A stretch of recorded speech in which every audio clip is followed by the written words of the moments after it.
amigos, volte-se comigo nesta manhã para o Evangelho de Mateus, no capítulo de número 2, este versículo 1 e o versículo de número 2.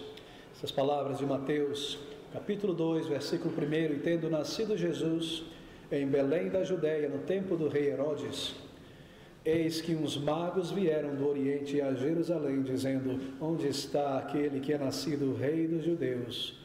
Porque vimos a sua estrela no Oriente e viemos a adorá-lo. E o título desta mensagem nesta manhã é Reações à chegada do Salvador. Nós demos início há 3 semanas atrás a esta série de estudos do Evangelho do Senhor Jesus Cristo através de Mateus. E temos seguido de uma maneira consecutiva, versículo por versículo, tentando observar aquilo que o Espírito Santo de Deus, em sua sabedoria, colocou aqui em sua palavra para o seu povo, para a nossa edificação. E temos visto coisas profundas e maravilhosas a respeito do Salvador, da maneira como o Senhor lidou com a história de Israel para a vinda do seu Filho a este mundo. Vimos sobre a divindade de Cristo Jesus, a sua humanidade, e observamos que mesmo em seu nascimento, ali já estava o sinal apontando para aquela cruz do Calvário. Nasceu para morrer, cresceu, viveu, e agora nós vemos este caminho que já começa a ser seguido, a partir deste capítulo 2, no propósito, no plano de Deus, para levar o seu Filho àquela cruz. É maravilhoso considerar essas coisas, meus irmãos. E o que nós haveremos de fazer aqui nesta manhã é considerar alguns detalhes da chegada do Salvador a este mundo e de várias reações tão diferentes, assim por dizer, e tamanho contraste da reação desses personagens aqui em torno do nascimento do Senhor Jesus Cristo e as lições que nós temos por trás de cada uma delas. Eu me recordo que apenas alguns meses atrás nós estávamos aqui pela manhã, considerando este capítulo de número 2, e o que eu gostaria de fazer é tentar trazer alguns elementos a mais que estão presentes nesse texto, que não foi possível para nós lidarmos logo no início do ano, quando nós consideramos no Natal o nascimento do Senhor Jesus Cristo. Mas aqui está, esse versículo 1: E tendo nascido Jesus em Belém da Judéia, no tempo do rei Herodes, eis que uns magos vieram do Oriente a Jerusalém. Bem, nós vemos o registro mais uma vez desses magos sábios da Pérsia, que estavam em busca do Messias. É muito curioso e, na verdade, é interessante observar este ponto da narrativa de Mateus aqui. Nós observamos também a preservação do Senhor Jesus Cristo da fúria de Herodes, o cumprimento de profecias, neste capítulo 2, várias profecias, a aparição deste anjo que mais uma vez retorna à cena, assim por dizer, para falar com José, conduzindo seus passos, para que ele não fosse aniquilado por Herodes. Nós observamos como o Senhor Jesus trata os seus planos e desdobra os seus planos, mesmo através da história humana. Ele traça uma linha reta nas torturas humanas. Nós vemos a sabedoria de Deus, a sua onisciência e o seu poder através de cada versículo desta narrativa.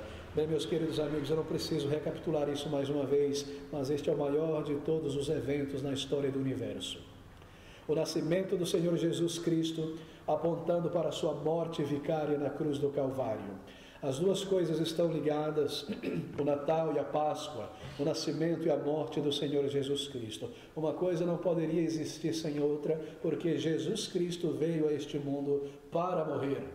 E aqui nós observamos uma narrativa que aponta para aquele ponto final, a consumação da obra do Senhor Jesus Cristo, que foi a sua cruz, e nós observamos em detalhes no domingo passado. Bem, os magos, tendo nascido Jesus em Belém da Judéia, você sabe, a pequena cidade de Belém da Judéia, apenas 7 quilômetros de distância da cidade de Jerusalém.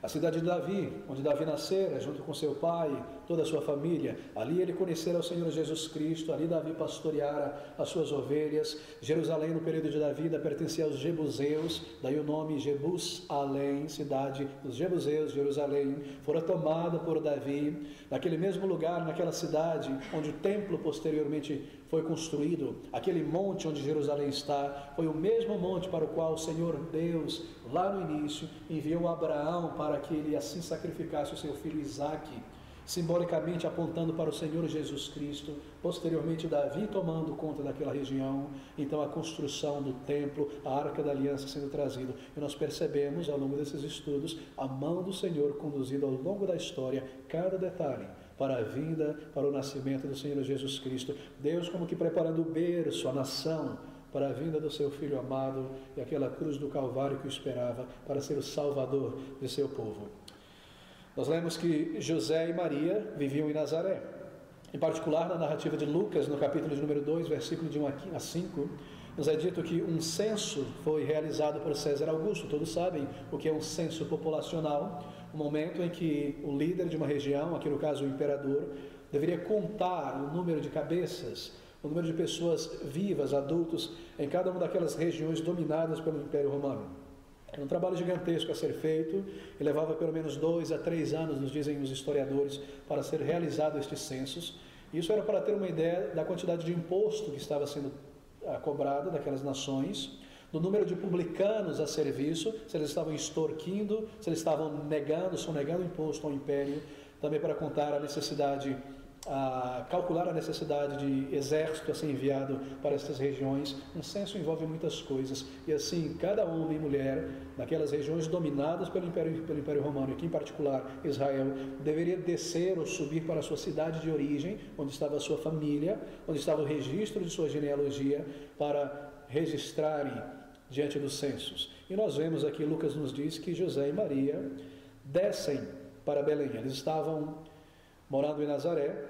Nós lemos no capítulo 1 que ali eles residiam, mas por causa do censo eles deveriam vir para Belém. É maravilhoso pensar, não é? Como o Senhor planejou todas as coisas. No coração de Augusto César, ele deveria colocar as contas em dia, mas o Senhor está planejando aqui a descida dos pais do Senhor, os pais humanos do Senhor, para Belém, para este mesmo censo, para que ele se cumprisse aquela gloriosa profecia, que ele haveria de nascer em Belém, da descendência de Jessé e de Davi. E nós vemos o Senhor aqui neste versículo sendo nomeado. E tendo nascido Jesus em Belém da Judeia, no tempo do rei Herodes, bem, para que se cumprisse a profecia de Miqueias, capítulo 5, versículo de número 2, que ele haveria de nascer em sua humanidade, na pequeníssima vila de Belém, 400 a 500 pessoas no máximo naquela época.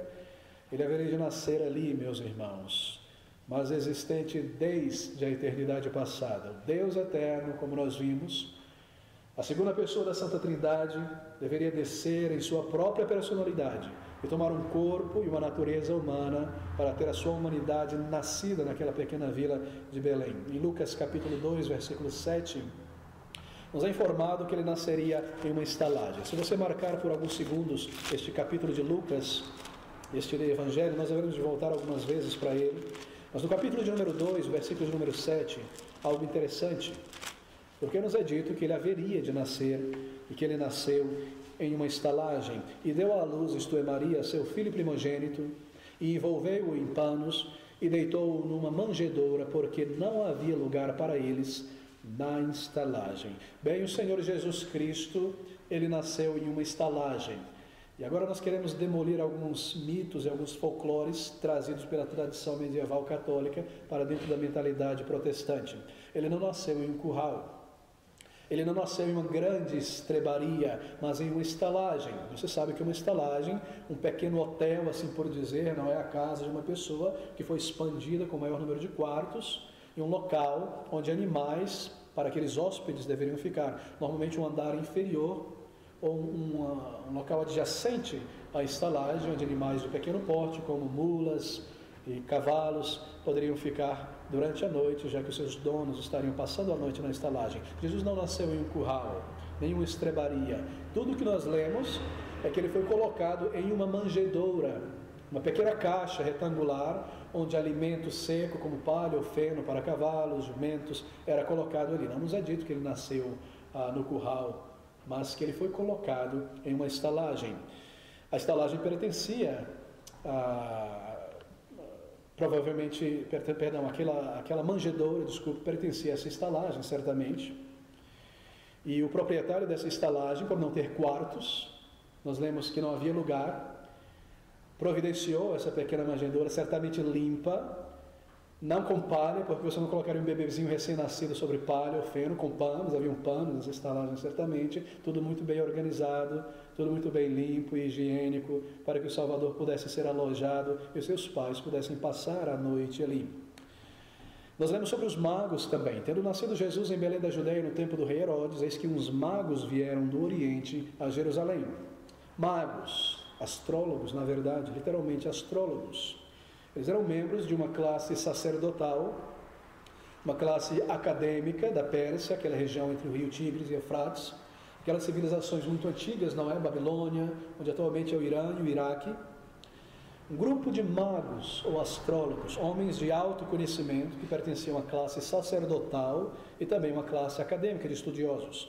E há muitos registros dessas classes sacerdotais da antiguidade, sobretudo na Babilônia e na Pérsia. Porque você sabe, eu creio, que a astrologia na antiguidade não era exatamente como é em nossos dias. Não centrava-se sobretudo em predição do futuro. A astrologia na antiguidade misturava-se com a astronomia também. Na verdade, a ciência da astronomia ela surge pela astrologia. Esses povos pagãos, buscando compreender o destino de suas civilizações, procurando estudar os astros, porque criam que de lá haviam direções para as suas vidas, mapearam todo o céu, as constelações, e criaram todo o zodíaco, naquilo que nós chamamos de zodíaco, a ordem das estrelas. E a partir dali a ciência da astronomia começou a se formar, que é a leitura do céu buscando direcionamento. E esses homens pertenciam a esta classe acadêmica que estudava os céus, com uma base mística, obviamente, mas com um elemento científico, sobretudo. Eram grandes estudiosos do céu, que misturavam a sua astrologia com a astronomia. De fato, a astronomia nasce entre os babilônios, não quero me delongar nesse ponto histórico aqui, mas toda a base da ciência da astronomia está entre os babilônios. E tudo começa por esta busca por predições do futuro. E conhecendo então o movimento dos astros, o lugar dos planetas, a ordem das coisas, eles começaram a desenvolver muitos instrumentos de condução noturna. E é baseado nos instrumentos desses homens de 3.000, 3.500 a 4.000 anos atrás, que toda a navegação no século XV foi possível. E aqui nós temos então um grupo de homens que eram astrônomos misturado com o seu paganismo, essas buscas astrológicas. Nós não sabemos quantos deles vieram, nos é dito que apenas magos, uns magos, na verdade o termo uns não está no original, eis que magos vieram do Oriente. Não sabemos se foram 3. Nós temos a tendência de pensar que foram 3 magos por causa dos 3 presentes. Mas essa é uma tradição católica romana que foi adicionada aos poucos. Provavelmente vieram mais do que 3 desses astrônomos ou magos. Certamente, 7, 8, eles precisavam cruzar um deserto em seus camelos, uma viagem muito perigosa, era necessário proteção, eles carregavam muitas coisas, seus instrumentos, seus pergaminhos. Nós lemos que eles traziam tesouros, não apenas 3 presentes, mas tesouros. Eles deveriam trazer tesouros também presentes para o rei Herodes, porque eles foram direto para Jerusalém para se comunicar com o rei. Assim havia uma grande comitiva desses homens vindo da Pérsia, certamente não apenas 3 deles, e eles se dirigem para Jerusalém. Eles também não eram reis magos, como nós comumente ouvimos falar, nos é dito apenas que uns magos vieram do Oriente. A tradição de reis também foi uma tradição posterior, medieval, que foi adicionada aí.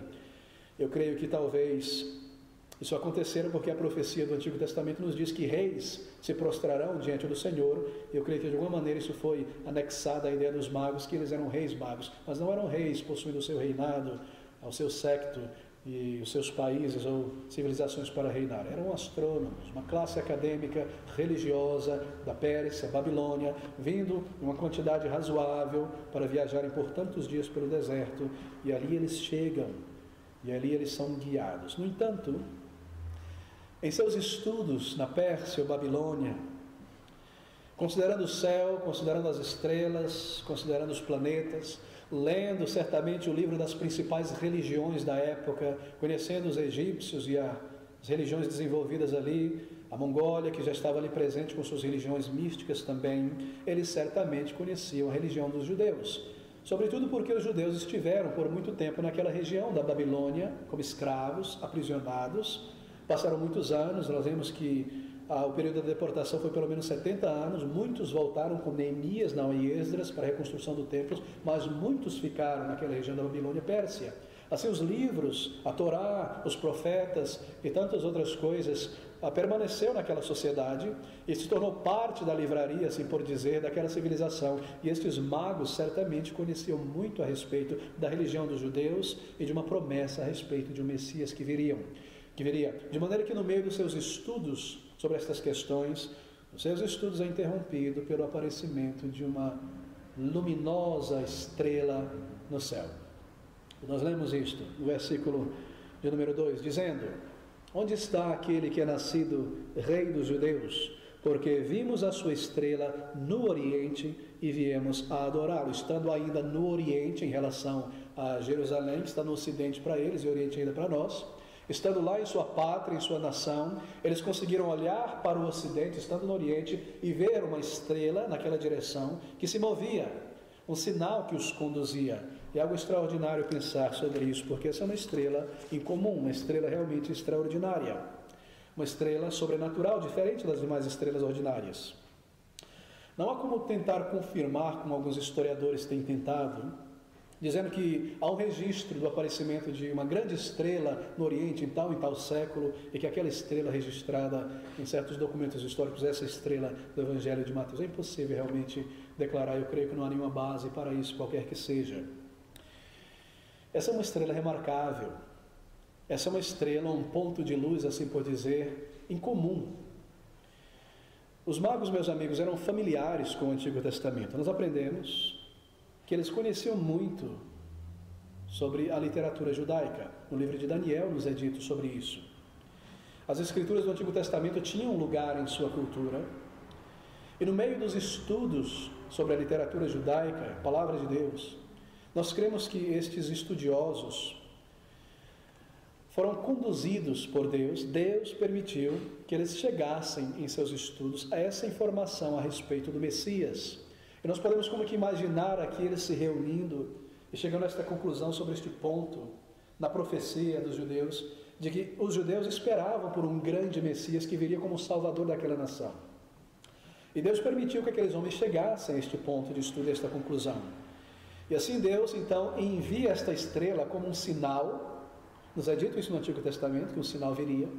Ele envia essa estrela para conduzir aqueles homens, tendo chegado ao conhecimento destas verdades, em direção a Jerusalém, em direção a Israel. E Deus coloca em seus corações perceber que aquele sinal, aquela estrela, indicava o nascimento do Messias. E você pode imaginar agora com que tamanha alegria aqueles estudiosos não foram tomados, não é? Por chegar a este ponto de descoberta em seus estudos, que o Messias do povo judeu estava a ponto de nascer e que aquele sinal apontava exatamente para isso. Bem assim, eles foram para Jerusalém inquirir a respeito do rei dos judeus que viria. E tendo nascido Jesus em Belém da Judéia, no tempo do rei Herodes, eis que os magos vieram do Oriente a Jerusalém, dizendo: onde está aquele que é nascido rei dos judeus? Porque vimos a sua estrela no Oriente e viemos a adorá-lo. É bastante curioso, porque nós não conhecemos a condição espiritual desses homens, desses magos. Mas veja, há pouquíssima indicação sobre o que eles realmente criam. Mas quando nós observamos a maneira como eles buscaram o Messias, não é? A alegria que eles tiveram, e a maneira como Deus os conduz espiritualmente até aquela direção, encaminhando eles, a maneira como eles se prostram e adoram a Jesus. Eles não apenas reverenciam a Jesus, mas eles adoram a Jesus. Bem, isso sugere que eles tinham muito conhecimento e muito entendimento a respeito da missão de Jesus Cristo. Eles não apenas tinham compreendido que o rei, o Messias do povo judeu, estava para nascer, mas pela maneira como eles buscam e se dirigem a Jerusalém com tamanha alegria, se prostram diante do Senhor, os presentes que são entregues nos levam a perceber que eles entendiam muito também sobre a missão do Senhor Jesus Cristo neste mundo. E assim a sua adoração foi provavelmente uma adoração sincera, não um mero genuflexo mecânico diante de uma figura que é um rei, mas uma verdadeira adoração, uma adoração sincera, como quem adora o Messias prometido. Bem, será que eles entendiam algo a respeito de Isaías 53? Que ele viria, que ele sofreria? Será que eles também estavam esperando em seus corações pelo Messias? E tinham compreendido, para além dos líderes, dos próprios judeus, que o Messias viria não só para os judeus, mas que ele viria como uma bênção, uma luz para todas as nações. É provável, não é? É provável que eles esperavam por esse Messias, pela maneira como eles adoram o Senhor. Bem, de qualquer forma, a sua maneira de buscar o Messias nos dá um padrão também como buscá-lo. Deixe-me aplicar isso nesta manhã porque é bastante óbvio. Meu querido amigo, minha querida amiga, buscar ao Senhor é algo que deve ser feito com um profundo desejo. Você não irá encontrar a Cristo de fato em um relacionamento com Ele se você não se aproximar dele como alguém que o busca, como quem busca um tesouro escondido. Conforme nós seguimos pela palavra de Deus, nós percebemos este critério. Talvez você não tenha percebido até aqui, mas é importante perceber que para encontrar a Deus e tê-lo em sua vida, em um relacionamento real e profundo, seja antes da conversão, ou na minha conversão, na minha vida com o Senhor, uma vida real, plena e frutífera, é necessário buscar e se aproximar dele de todo o coração. E há tantas passagens que apontam para isso. Buscar-me-eis e me achareis quando me buscardes de todo o coração. É necessário que aquele que se apresenta diante de Deus, nos diz os Hebreus, que creia nele, creia que ele é galardoador daquele que o busca. E no exemplo desses magos aqui, nós vemos exatamente a mesma lição. Nós somente encontraremos a Deus para a salvação. E na vida cristã, para amá-lo e conhecê-lo em sua palavra e ver uma vida plena, quando nós buscarmos de todo o coração. Por que, meus queridos amigos, eu estou dizendo isso? Porque Deus é Espírito. Se Deus é Espírito, nós o adoramos em Espírito e em verdade.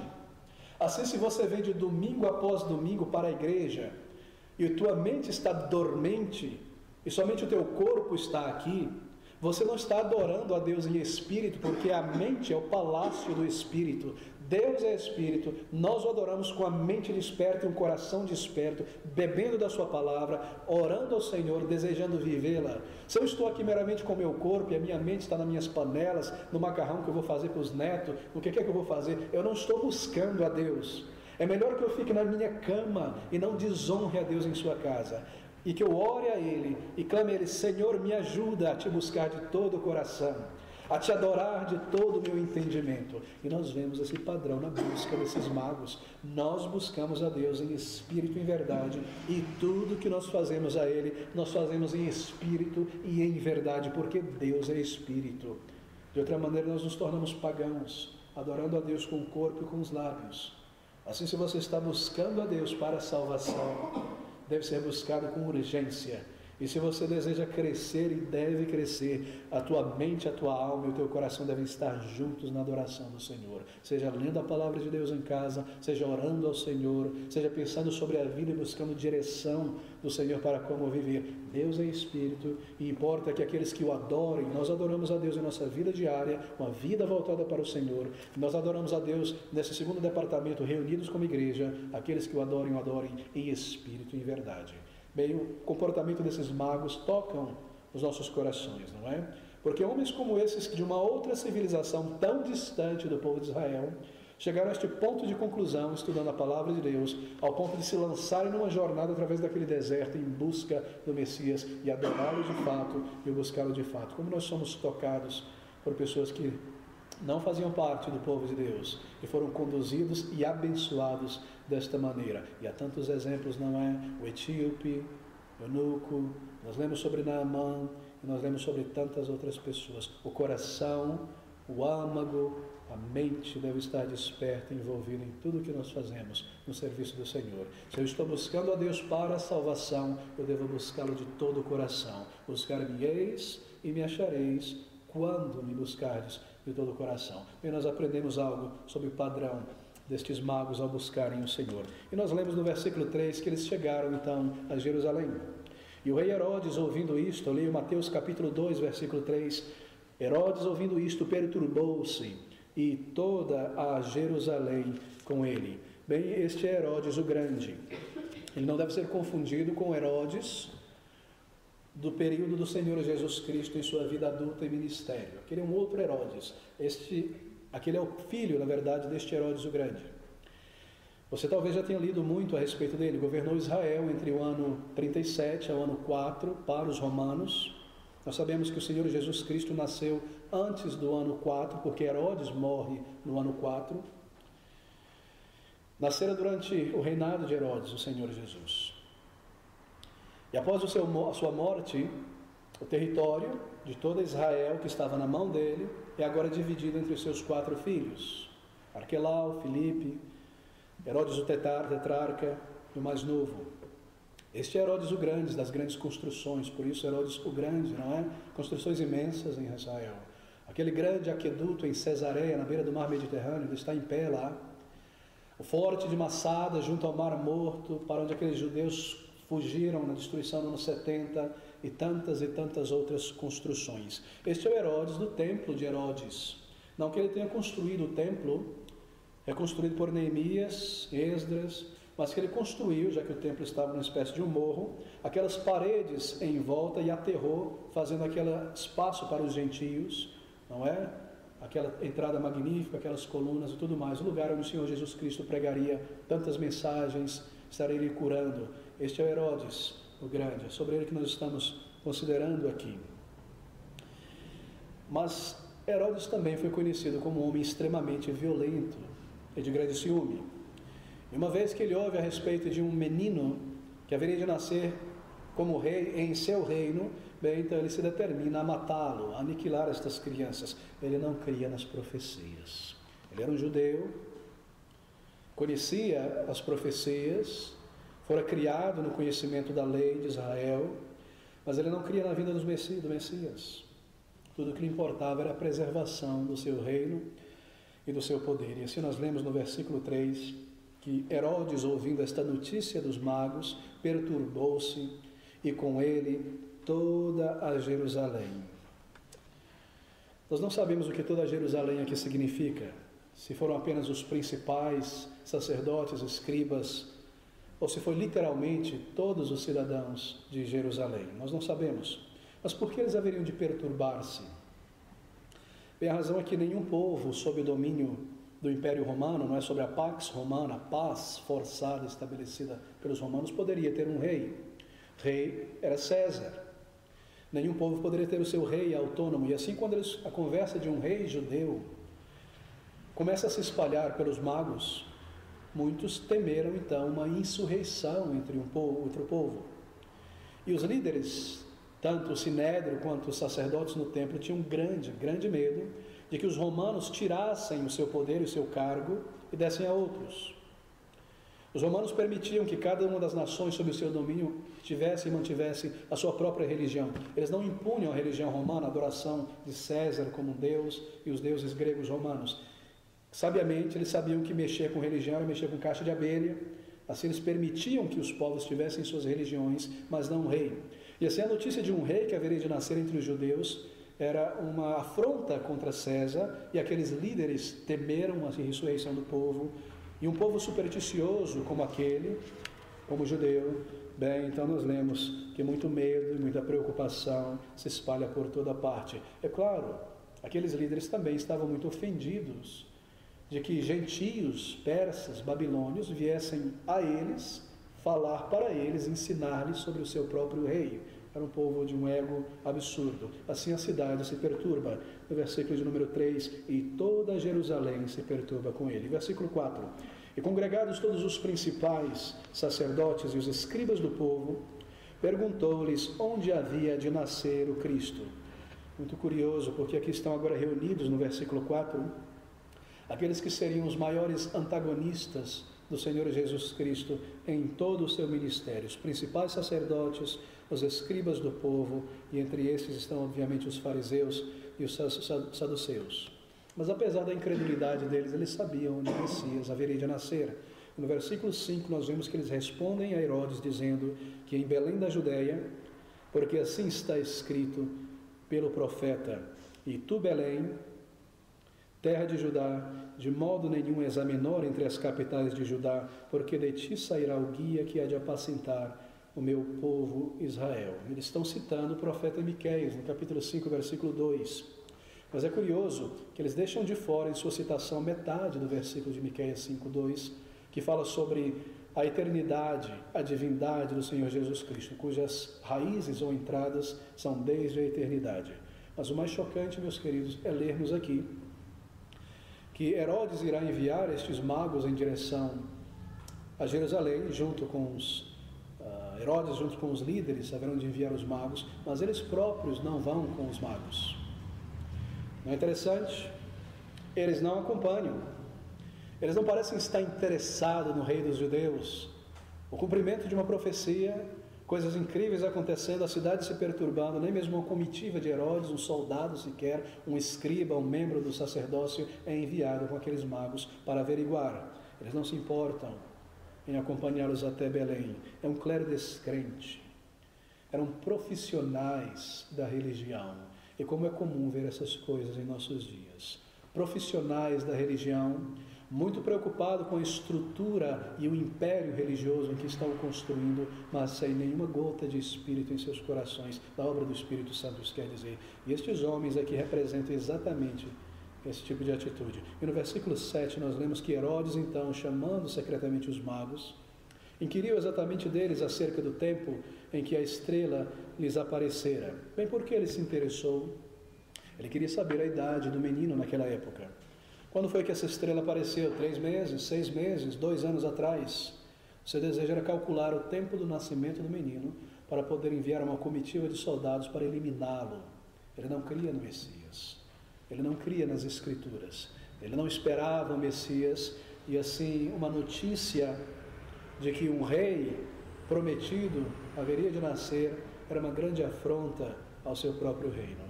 E no versículo 8, enviando-os a Belém, disse: Ide, perguntai diligentemente pelo menino, e quando o achardes, participai-mo, para que também eu vá e o adore. É claro que ele estava apenas preparando a sua morte. E tendo eles ouvido o rei, partiram, e eis que a estrela que tinham visto no oriente ia adiante deles, até que chegando se deteve sobre o lugar onde estava o menino. Bem, a estrela reaparece, a mesma estrela que os conduzira do Oriente, da Pérsia, da Babilônia, por toda a jornada até Jerusalém, ela reaparece.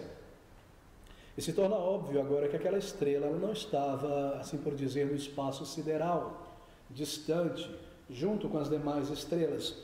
É impossível pensar assim, porque seria muito difícil, seria impossível seguir uma estrela que está tão distante no alto. Você não saberia sobre que casa aquela estrela está brilhando. Assim, essa estrela, de alguma maneira, ela deveria estar próxima, talvez um ponto forte, luminoso, excepcional, provido por Deus, dentro aqui da estratosfera, nesse espaço de ar e das nuvens, que pudesse se locomover a tal ponto que eles pudessem seguir e parar em um determinado lugar, a tal ponto que eles pudessem perceber que estava sobre uma residência. Quem sabe a luz não se tornou mais brilhante naquela noite sobre aquela casa, porque o objetivo do Senhor é conduzi-los. Daí este ponto de luz, daí essa estrela. Um ponto excepcional, luminoso, provido por Deus para encaminhar aqueles homens. E no versículo 10, vendo eles a estrela, regozijaram-se muito com grande alegria. E entrando na casa, acharam o menino com Maria, sua mãe, e prostrando-se, o adoraram. E abrindo seus tesouros, ofertaram-lhe dádivas, ouro, incenso e mirra. Bem, mas quando isso aconteceu? Qual a idade do Senhor Jesus Cristo quando eles encontram o Salvador ali? Se você voltar ali onde você deixou marcado, em Lucas, no capítulo 2, no versículo de número 22, nós lemos algo que nos informa sobre essa questão. Lucas 2, 22. E cumprindo-se os dias da purificação dela, isto é, de Maria, segundo a lei de Moisés, o levaram, Jesus, a Jerusalém para o apresentarem ao Senhor. Os dias de purificação para uma mulher que teve um menino era de 40 dias. Daí nós tiramos a tradição da quarentena, não é? Dos 40 dias de repouso. Uma família pobre em Israel deveria ir, todas as famílias, na verdade, oferecer no templo sacrifício de gratidão. Esse era um sacrifício de ação de graças a ser oferecido. Para uma família pobre, um par de rolas ou 2 pombinhos. E é exatamente isso que eles vão oferecer aqui, nós lemos na sequência.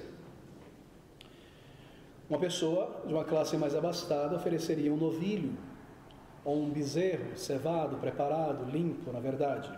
Mas para os pobres, esses pequenos pássaros. Esse encontro dos magos com o Senhor Jesus aconteceu após a dedicação do Senhor Jesus em Jerusalém. Porque se eles tivessem encontrado o Senhor Jesus Cristo antes da dedicação, os pais do Senhor Jesus Cristo não seriam mais pobres, porque eles receberam aqueles presentes caros, e assim eles poderiam apresentar, oferecer um melhor sacrifício. De maneira que nós concluímos aqui, que foi dentro desses primeiros 40 dias, antes do oferecimento no templo, que os magos vêm ao encontro do Senhor Jesus Cristo, encontram ali junto com sua mãe e José. Maria e José ainda eram bastante pobres quando Cristo foi apresentado. Eles foram ao templo, 7 quilômetros de distância de Belém, e após essa dedicação vieram então os magos com os presentes, e agora eles encontram o menino, não mais na manjedoura, porque eles não estão mais naquela estalagem que lemos em Mateus, mas em uma casa. Se você observar com calma este versículo número 11, nos é dito que entrando na casa, acharam o menino com Maria sua mãe, e prostrando-se, o adoraram. Uma casa. Eles já tinham saído da estalagem onde nasceu o Senhor Jesus Cristo, não em um curral, não em uma estrebaria, em uma estalagem onde foi provido aquela manjedoura com tecido apropriado, água quente na estalagem e tudo mais o que era necessário, bem simples, muito simples. Após aquele nascimento, logo eles se dirigem para esta pequena casa. Não sabemos se pertencia a algum parente de José, porque ele crescera ali, era dali, ou se eles tinham alugado. Certamente um local pequeno, simples, talvez um cômodo apenas, como era típico daquelas casas. E aqui nós temos a aparição então daqueles magos naquele local. Eles se dirigem da estalagem, para aquela casa. Ali tudo é preparado até que chegue a data da apresentação em Jerusalém para o sacrifício, onde o Senhor Jesus Cristo será apresentado diante de Deus por meio daqueles pequenos sacrifícios de gratidão, de louvor ao Senhor. Os magos estão ali um pouco depois, os presentes são dados, e nós lemos esse versículo número 11b. E o adoraram, e abrindo os seus tesouros, dentro deles, assim por dizer, tiraram essas dádivas, ouro, incenso e mirra. Ouro e aqueles perfumes, incenso e mirra. Bem, o que eles fizeram com esses presentes, José e Maria? Nós leremos na sequência que eles haverão de ser conduzidos por uma visão a saírem de Belém e se dirigirem para o sul em direção ao Egito. Nós não sabemos exatamente onde no Egito, e ali haveriam de permanecer, também não sabemos por quanto tempo, até que os inimigos do Senhor fossem tirados de cena. Nós podemos entender que esses presentes foram usados para esta fuga para o Egito. Ouro, para preparar, alugar uma casa talvez no Egito, patrocinar toda a viagem, preparar todas as coisas, as despesas da fuga suprida e tudo mais. E assim no versículo 13, nós lemos essas palavras, que tendo eles se retirado, os teus magos, eis que o anjo do Senhor apareceu a José num sonho, dizendo: levanta-te, toma o menino e sua mãe, foge para o Egito e demora-te lá, até que eu te diga, porque Herodes há de o procurar o menino para o matar. Cada passo, meus queridos, guiado pelo Senhor. Cumprimento de profecias, a intervenção do Senhor, a provisão destes presentes como bens que seriam utilizados para a viagem, os magos movidos por Deus, estudando, descobrindo, conduzidos, adorando o Senhor, os presentes, Deus superintendendo todas as coisas, absolutamente todas as coisas. Será que nós aprendemos uma lição aqui? E se nós dependemos do Senhor, e se nós colocamos o seu reino, isto é, a sua igreja, o pregar do Evangelho, uma vida santa, o Senhor nos conduzirá, certamente nos conduzirá. É tão triste às vezes, conforme muitos anos vão passando na vida cristã, e as pessoas vêm e já são 10, 15, 30 anos crentes, e você percebe que não há crescimento. Pastor, por que isso aconteceu, pastor? E por que estas coisas acontecem, pastor? Será que nós não temos aprendido que o Senhor supervisiona e superintende as nossas vidas? É que não há nada, absolutamente nada fortuito em sua condição. E que se nós somos guiados pelo Senhor, todas as coisas cooperam para o bem daqueles que amam a Deus, sejam enfermidades, sejam perdas, sejam ganhos, sejam períodos de bonanças ou tranquilidade. Mas, queridos, o oposto disso também é verdadeiro. Se nós somos guiados por nossa intuição e por nossa imaginação, e se a nossa busca é construir primeiro o nosso reino nesta terra, e não o reino do Senhor, então não há de se surpreender que as demais coisas não são acrescentadas da maneira como deveriam. E se nós nos inclinamos em nossa própria força, plano, estratégias e inteligências, invertendo a ordem das coisas, bem, não é de surpreender que nós tenhamos que ser trazidos muitas vezes à realidade, não é? Por circunstâncias difíceis também. Mas aqui nós vemos a superintendência do Senhor. Que bondade, que graça e que sabedoria nós temos da parte de nosso Deus. Está sempre diante de nós, ao longo de toda a vida cristã, testes para a nossa fé. Continuadamente nós somos testados. E o Senhor traz circunstâncias em nosso caminho que haverá de testar a nossa fé. Não para que Ele saiba como está a nossa fé, porque Ele já sabe, mas para que nós possamos ver o estado de nossa fé, e o estado de nossa confiança, e o estado de nossa sinceridade com o Senhor. Mas o Senhor cumprirá o que Ele prometeu. Será que nós iremos nos submeter e sermos guiados realmente por nosso Deus? E nós aprendemos isso mesmo nesta superintendência, os planos e os acontecimentos para a vinda do Salvador. E neste versículo de número 12 nós lemos que eles foram divinamente informados, a fuga então para o Egito no versículo de número 13, e estes sonhos registrados nesta passagem, por meio dos quais Deus protege o Salvador. Sonhos para a condução divina. Nós vemos muitos registros deles. Não é a maneira de Deus nos conduzir hoje. Nós não temos estas promessas de que Deus nos guiaria assim. E nós agradecemos, na verdade, a Deus por isso. Por ter a palavra de Deus como a verdade completa e registrada. Em que situação nós estaríamos se nós dependêssemos dos sonhos, das revelações, das profecias de tantas pessoas, umas contradizendo as outras? Na verdade, nós agradecemos a Deus pela palavra infalível, porque toda a revelação está contida aqui, os nossos corações podem descansar nela e nós podemos estudá-la com afinco, como fizeram aqueles magos, e saber que o Senhor nos conduzirá pela sua palavra hoje também. Bem, meus queridos, veja esse versículo de número 15. E esteve lá, no Egito, até a morte de Herodes, para que se cumprisse o que foi dito pelo profeta, pela parte do Senhor, pelo profeta que diz: do Egito chamei o meu filho. Algo muito interessante aqui. Onde está essa profecia? Vem uma citação de Oséias, capítulo 11, versículo 1. Se você observar lá rapidamente, em Oséias, capítulo 11, versículo 1, esta é uma citação daquele profeta. Observe o que ele diz ali. Oséias capítulo 11. Quando Israel era menino, eu o amei, e do Egito chamei o meu filho. Bem, quando você lê esse texto, você percebe que não é uma profecia, é uma declaração histórica. Está no passado, no pretérito perfeito. Quando Israel, o imperfeito, era menino, eu o amei, e do Egito chamei o meu filho. Está apontando para trás. Mas Mateus nos diz que era uma profecia. Será que é uma contradição na palavra de Deus? Bem, o que Mateus está fazendo, citando uma declaração histórica como uma profecia? Bem, é necessário entendermos como profecias operam. Oséias fala sobre a libertação do povo como um exemplo da libertação do povo de Deus. Oséias fala sobre a libertação de Israel, o povo físico, apontando para a libertação do povo de Deus através do Senhor Jesus Cristo. Mateus nos informa no capítulo 1 que ele viria para salvar, libertar o seu povo. Não é apenas sobre Israel aquela declaração. O filho aqui, observe novamente, quando Israel era menino, o filho, eu amei, e do Egito chamei o meu filho.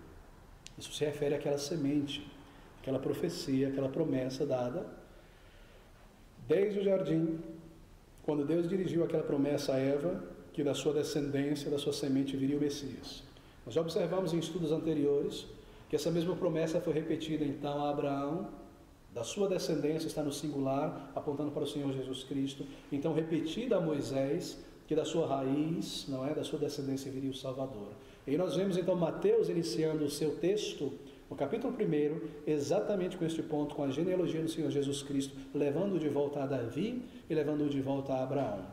E esta profecia registrada por Mateus de Oséias é uma declaração que cumpre exatamente isso. E essa é a maneira de entendermos profecia. ela tem um cumprimento histórico, breve, ela aponta para algo que vai acontecer brevemente, ou para algo que foi profetizado no passado e já aconteceu. Então, ela aponta para uma realidade espiritual mais distante. E é isso que está acontecendo aqui. Mateus não está se contradizendo. Oséias. Quando Oséias fala coletivamente de Israel como meu filho, as nossas mentes são imediatamente dirigidas ao Senhor Jesus Cristo, Filho de Deus, que é esta semente da mulher, descendência de Abraão, da raiz de Davi, o Salvador. Assim, está absolutamente correto chamar isso de uma profecia, porque é desta maneira que a profecia opera. Ela aponta para uma realidade que logo irá acontecer, e ela aponta para uma realidade mais adiante espiritual. Assim, Mateus não está se contradizendo ao dizer que é uma profecia. E no versículo de número 16, do mesmo capítulo de Mateus, nós lemos então estas palavras tão interessantes. Versículo 16 ao versículo 18. Então Herodes, vendo que tinha sido iludido pelos magos, irritou-se muito e mandou matar todos os meninos que havia em Belém e em todos os seus contornos de 2 anos para baixo, segundo o tempo que diligentemente inquirira dos magos. Então se cumpriu o que foi dito pelo profeta Jeremias, que diz: em Ramá se ouviu uma voz, lamentação, choro e grande pranto, Raquel chorando seus filhos, e não quer ser consolada porque já não existem. Nós temos aqui uma outra profecia nesse texto também. E o que acontece é exatamente o mesmo caso de Oséias. A propósito, criou-se uma tradição muito curiosa a respeito do número de crianças que foram mortas em Belém. Você vê, às vezes, quadros pintados com massacre, não é? De centenas e centenas de crianças. Milhares de crianças, às vezes, em pinturas. Mas não poderia ser muitas, porque Belém, nesse período, não tinha mais do que 400 a 500 pessoas, nos dizem os historiadores. Assim, algo em torno de 20 a 40 crianças, talvez. Embora algo terrível, chocante, o número não era tão grande quanto nos é dito pela tradição medieval. E o versículo 17, cumpriu-se então a profecia declarada por Jeremias. Está lá em Jeremias, capítulo 31, versículo 15, se você abrir rapidamente comigo. Jeremias, capítulo 31, versículo de número 15. Assim diz o Senhor: uma voz se ouviu em Ramá, lamentação, choro amargo. Raquel chora seus filhos, não quer ser consolada quanto a seus filhos, porque já não existem. Esta profecia, na verdade, é uma declaração histórica também. Refere-se ao período quando Nabucodonosor, no seu segundo ataque, não é o primeiro em 605 a.C., no segundo ataque ele destrói Jerusalém, o templo de Salomão, e leva milhares de pessoas cativas para a Babilônia, e as mães estão em pranto, chorando pelos seus filhos, que são levados. As pessoas idosas ficaram para trás, nem todos foram levados, mas os novos, o rei também, e as mães estão chorando, lamentando pelos seus filhos que foram levados. Eles não foram mortos imediatamente, mas ser levado para o cativeiro é como ser morto, você não voltaria mais para trás. No versículo 16, lhes é dito que não chorem. Palavras muito interessantes. Veja o versículo 16 do capítulo 31 de Jeremias, se você está marcando aí ainda. Lhes é dito que não chorem, porque eles haverão de retornar. Jeremias capítulo 31, versículo de número 16. Assim diz o Senhor: reprimi a tua voz de choro. Raquel aqui representa toda Israel, a mãe daqueles filhos, daquela nação, e as lágrimas de teus olhos, porque há galardão para o teu trabalho, isto é, você não trouxe à luz filhos em vão, diz o Senhor, pois eles voltarão da terra do inimigo. Você percebe isso aqui? Lhe é dito que não chore. Esse é o mesmo capítulo, se você observa em Jeremias, que prediz a era do Novo Testamento. Veja o versículo de número 31. Eis que dias vêm, diz o Senhor, em que farei uma aliança nova com a casa de Israel e com a casa de Judá. Essa é a nova aliança, o Novo Testamento. Uma profecia mencionando a morte ou o cativeiro, assim por dizer, daquela nação que representa a igreja. Mas é dito a Raquel, isto é, dito à nação que não chore, porque haverá fruto do seu trabalho.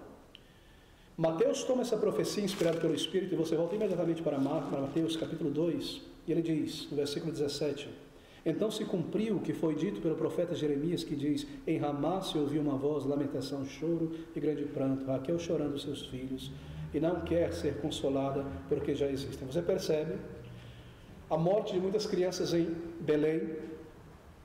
Mateus está tomando este acontecimento histórico para dizer que uma profecia lá de Jeremias se cumpre agora, mas Jeremias estava falando sobre o povo indo como cativo para a Babilônia.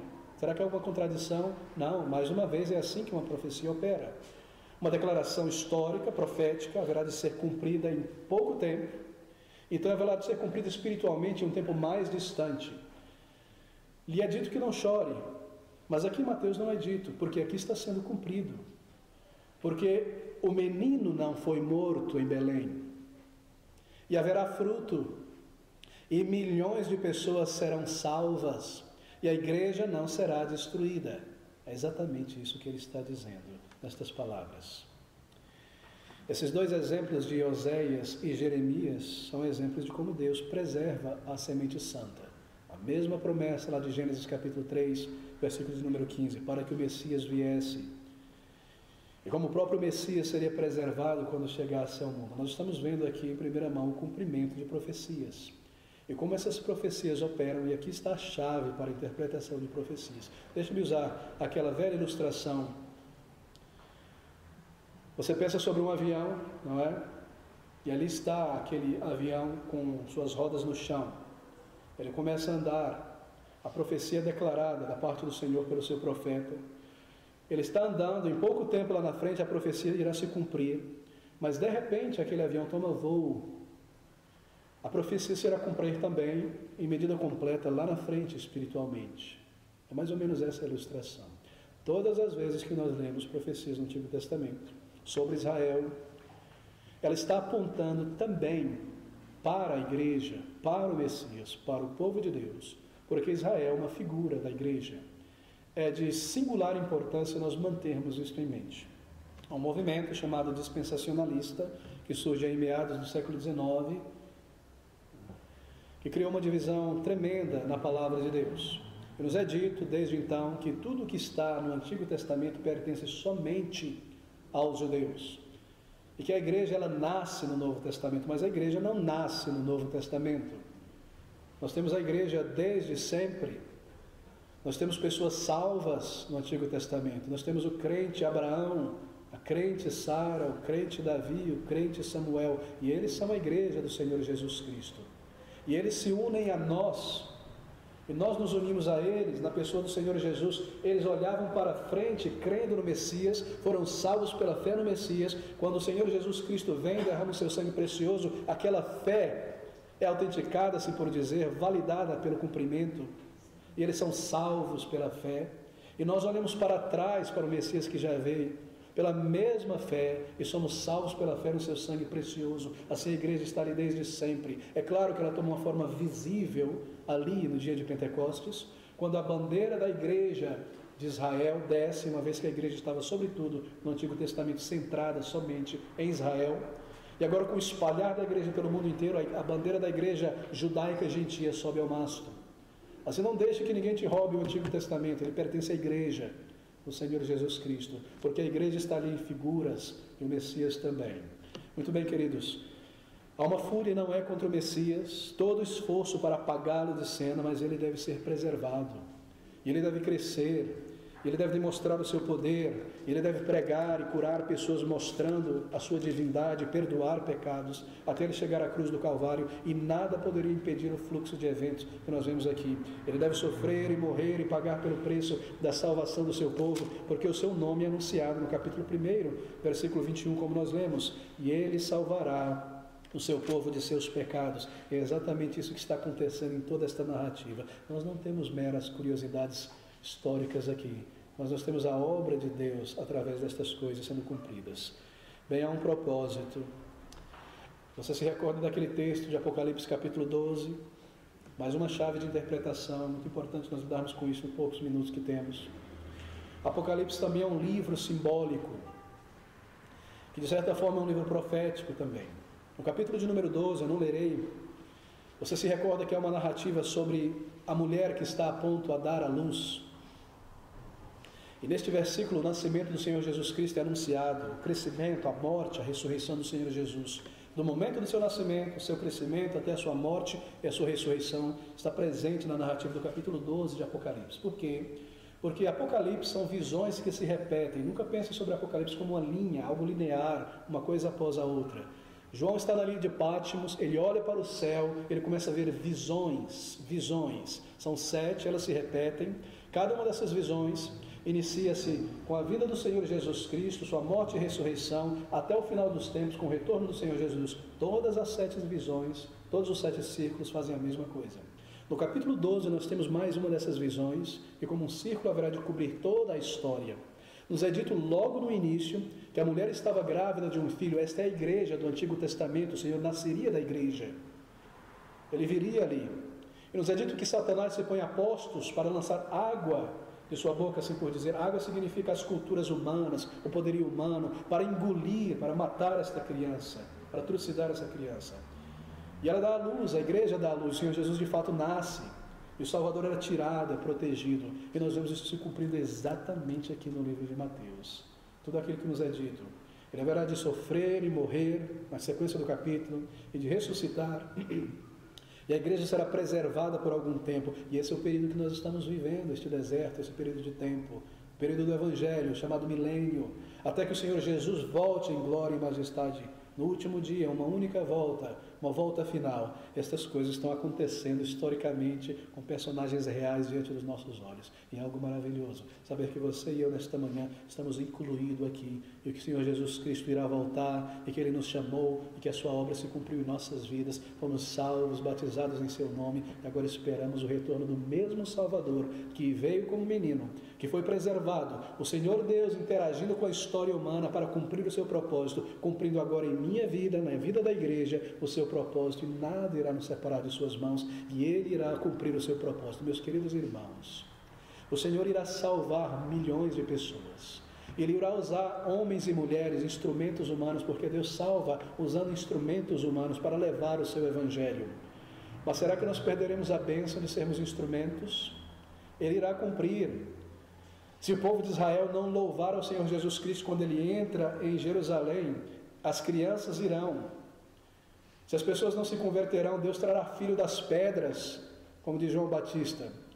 Se essa igreja não for às ruas e pregar o evangelho e levar os seus panfletos, Deus irá salvar os seus eleitos, mas nós perderemos a instrumentalidade. E nós perderemos a bênção. Que Deus não permita, e que nós estejamos sempre envolvidos na obra do Senhor. Ele está cumprindo o seu propósito. Será que nós estamos tão encantados pelas novas tecnologias, pelos novos estilos de música, de roupa, pelo que acontece na internet, e perdemos de vista a grande realidade em nossa volta, o reino de Deus? Será que fomos tomados como pessoas não convertidas por uma busca tão incessante de construir o nosso reino antes do reino de Cristo e a sua justiça, quando Ele pode voltar a qualquer momento ou sermos chamados? O que nos atrai nesta vida? As coisas se cumprem diante de nós, almas estão sendo salvas, Deus está cumprindo o seu propósito, guerras estão acontecendo, nada foge do seu controle. Ele estabelece todas as coisas, como diz a palavra de Deus, Ele reina nos céus, Ele reina na terra. Mas nós não iremos perder estas bênçãos de instrumentalidades, o Senhor continuará nos usando como igreja. E volte os seus olhos para esse versículo de número 19 mais uma vez. Morto, porém, Herodes, que palavras tão escolhidas. Aquele que desejava matar o menino está agora morto.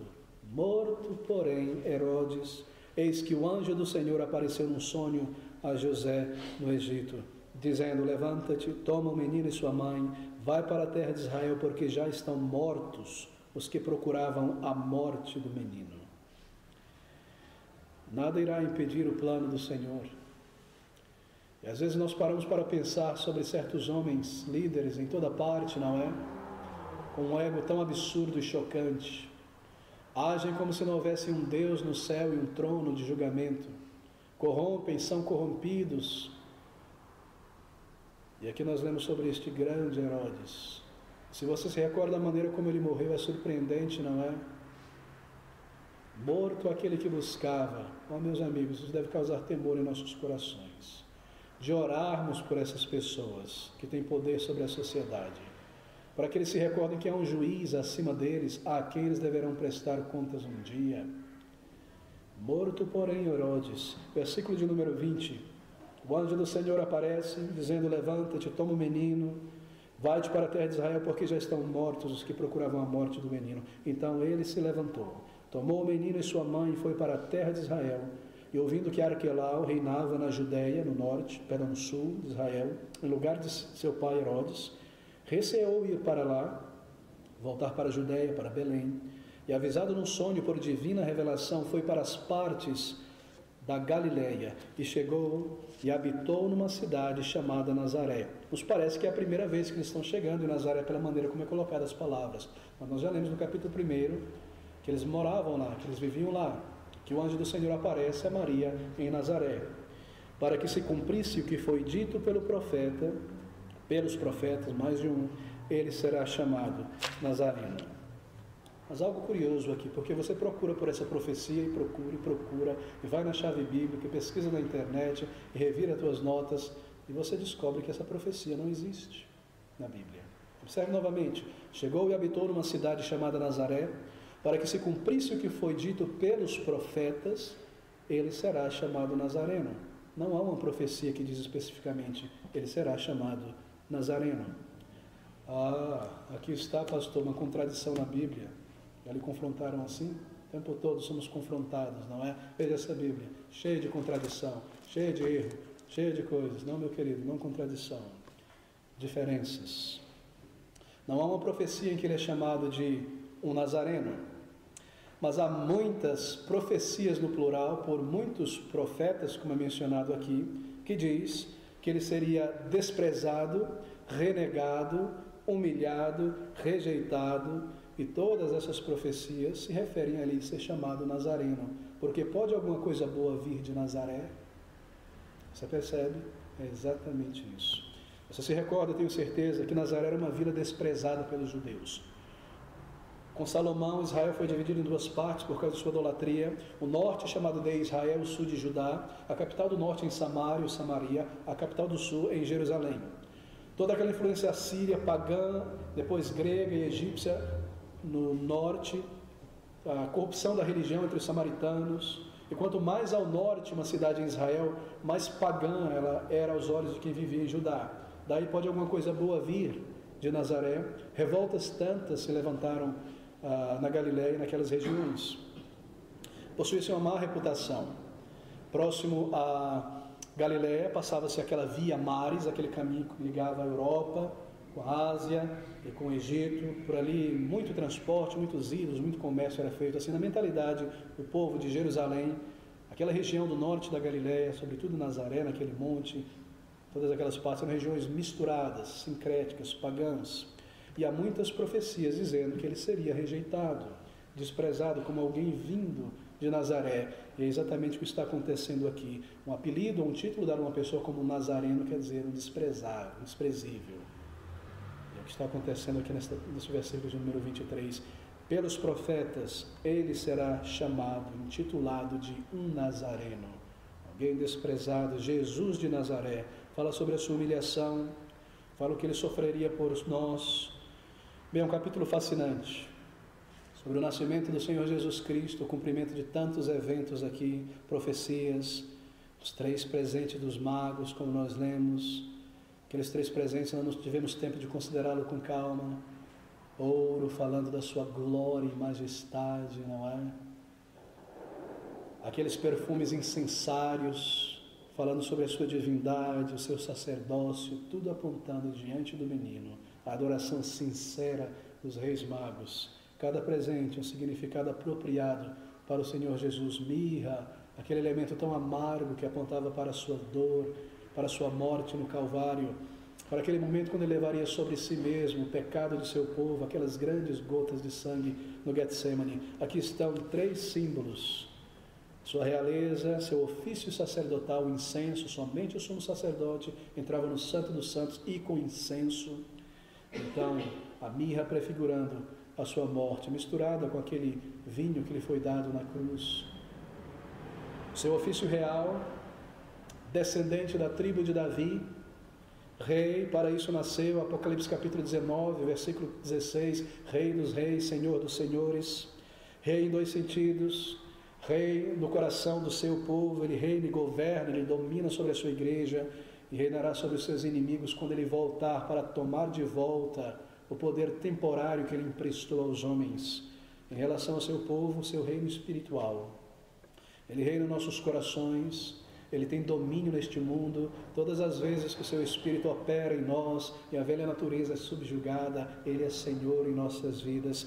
Ele reina pelo amor e os seus servos servem e se submetem voluntariamente a ele. Reina para defender o seu povo até o fim e voltará como seu rei para reinar entre eles para sempre. Ouro. Em relação aos seus inimigos, como diz Apocalipse 6, versículo 2, para vencê-los, para julgá-los. Lembre-se sempre que o teu Senhor reina. Nós servimos um rei invencível. Somos seus embaixadores neste mundo. Meus amigos, um sacerdote, Hebreus 9, 26 nos diz que ele deveria entrar no Santo dos Santos, subir ao céu. Assim como o sacerdote passava por aquele véu e entrava no Santo dos Santos para oferecer um sacrifício, ele ofereceu a si mesmo, mediador entre Deus e o povo, como deveria ser o sacerdote, satisfez a lei de Deus. Então, como profeta prefigurado aqui, fala de Deus aos homens e pela ação do seu Espírito move os corações dos homens e conduz vidas ao conhecimento da verdade e uma nova vida com Cristo. Mirra não aponta necessariamente, como mencionei por último, a seu ofício profético, mas fala de sua humanidade, fala de sua morte, o verbo que se fez homem, a palavra de Deus viva. Deixe-me concluir por aqui, nós vimos tantos detalhes neste capítulo de número 2, uma passagem maravilhosa. Pense sobre a maneira como os magos buscaram ao Senhor. É assim que nós devemos buscá-lo, para a salvação, para conhecer a sua vontade, estudar a sua palavra com diligência, ser guiado por sua palavra de todo o coração, me submetendo a ele, buscando o seu reino. Quando é que nós iremos fazer isso? Nesta vida. É esta vida onde nós devemos buscar o reino de Deus. É hoje o tempo chamado hoje. Meus queridos irmãos, nós precisamos ser simples a respeito destas coisas. A vida é feita de dias, meses e semanas. Uma vida vivida para o Senhor é uma vida vivida a cada dia, a cada semana, a cada mês, ao ponto de chegarmos ao final de nossa jornada e pudermos olhar, a nossa vida foi vivida para o Senhor. Às vezes, há um desejo muito grande no coração de um crente em viver completamente para o Senhor. Isso é maravilhoso. Todavia, nós desassociamos as coisas e somos levados a imaginar que para mim viver para o Senhor, eu preciso subir para uma montanha, ir para o meio de uma floresta, só ali eu não vou ter distração nenhuma, eu vou poder viver para o Senhor. Mas nós temos aprendido que graça e natureza andam juntos, que a nossa comunhão e andar com o Senhor e as coisas do dia a dia andam de mão dadas. Assim nós podemos viver uma vida inteira para o Senhor, completamente para Ele, se nós vivermos a cada dia para o Senhor. E ao final de nossa vida, nós podemos olhar para trás, a cada dia houve oração e dedicação, a cada dia houve evangelismo, a cada semana houve algo para o Senhor, uma vida crescendo para o Senhor, uma vida vivida para o nosso Deus. Será que nós estamos caindo na cilada de construir primeiro o nosso reino, quando tudo estiver estabelecido, as crianças crescidas, a carreira cumprida, agora eu vou me dedicar ao Senhor? Isso não seria uma vida vivida para o Senhor. Veja o exemplo dos reis magos, estudando a palavra, um coração voltado para o Senhor, uma entrega verdadeira até encontrar.